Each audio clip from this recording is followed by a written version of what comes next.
Hi, I'm Danielle and I'm the founder of The Joyful Edit. Welcome back to my channel.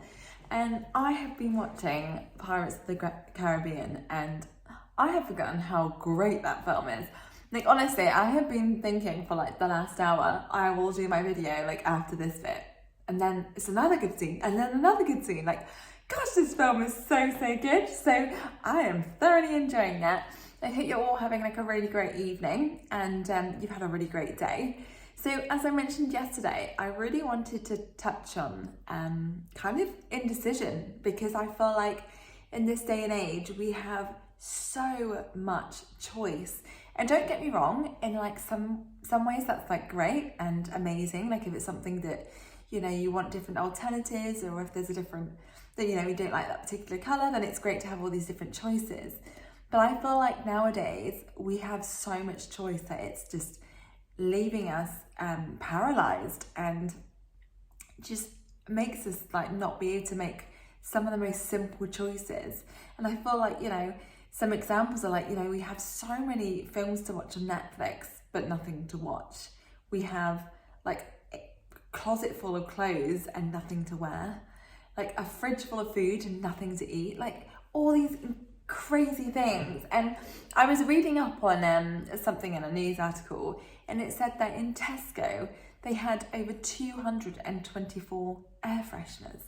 I mean, that is utterly ludicrous to me. And it's like when you go in and choose, I don't know, jam, and you've got like 50 jams to choose from. That I just feel like we would do so much better if we just had like, go back to like having minimal choices, like the best of everything, but like we don't need all these different things, because I feel like, you know, like I said, it just leads to so much indecision, and again, like enables us to like focus on the things that aren't important, because it takes up so much time and so much energy. And I've mentioned here before, like, you know, the whole process of like thinking about what you want to eat for dinner and lunch and all of this is just like, oh my goodness. So yeah, I kind of want to talk about that. And also I feel like it's also about kind of thinking about what decision are you still holding back from that can really make a difference. Like I remember reading a quote that said that you are only one decision away from changing the rest of your life. And that is so true. And I think it's so powerful, but also so like underestimated.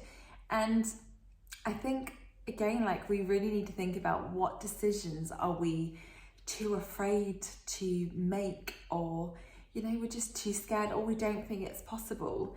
Like think about the decision that you know deep down that you need to make. Like what are the reasons why you're holding back? Because, you know, you get literally one life at this, and I think it's so important just to kind of really think about what it is that you want.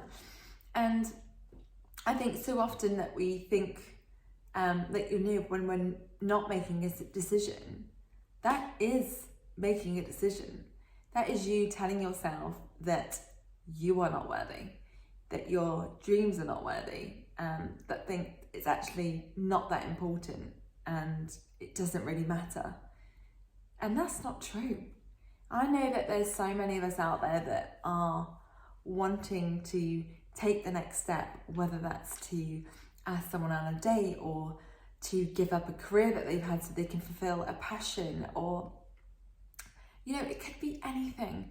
And I just want you to just think about that, where you can just make that one decision that could change the rest of your life. And rather than think about all the negatives and all the problems that potentially would go with it, think about like, what if it all works out?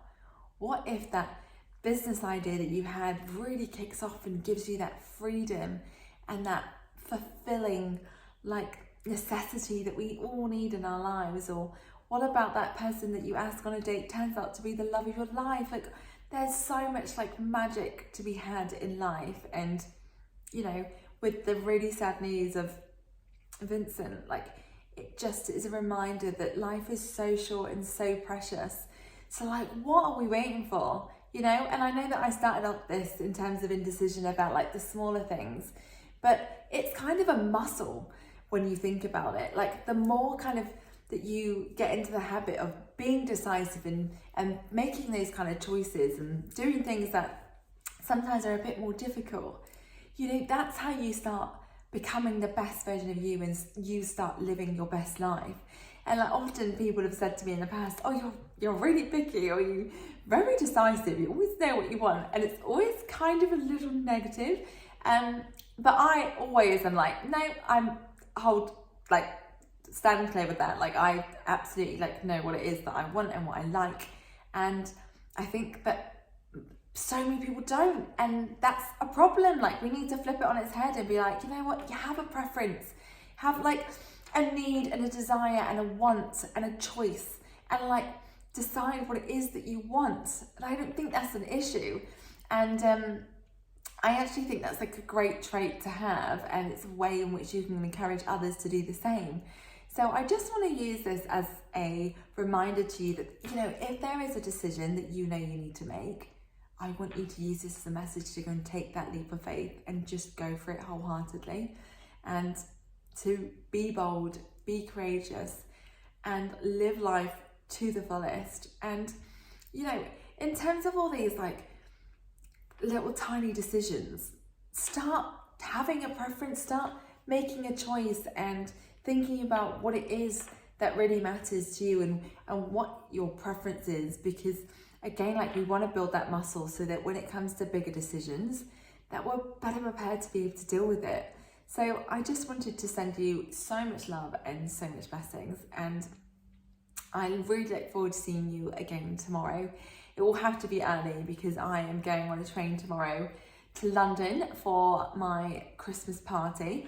I'm not gonna lie, I'm a bit disappointed that it's a lunch rather than like a full-on do. But you know, we moved, that's fine. It will still be really lovely to see everyone. So that should be really good fun. But I definitely will need to do it first thing in the morning. So yeah, we'll just mix it up a bit. But yeah, I'm sending you so much love and so much blessings. Thank you so much for being here, and I will see you again tomorrow.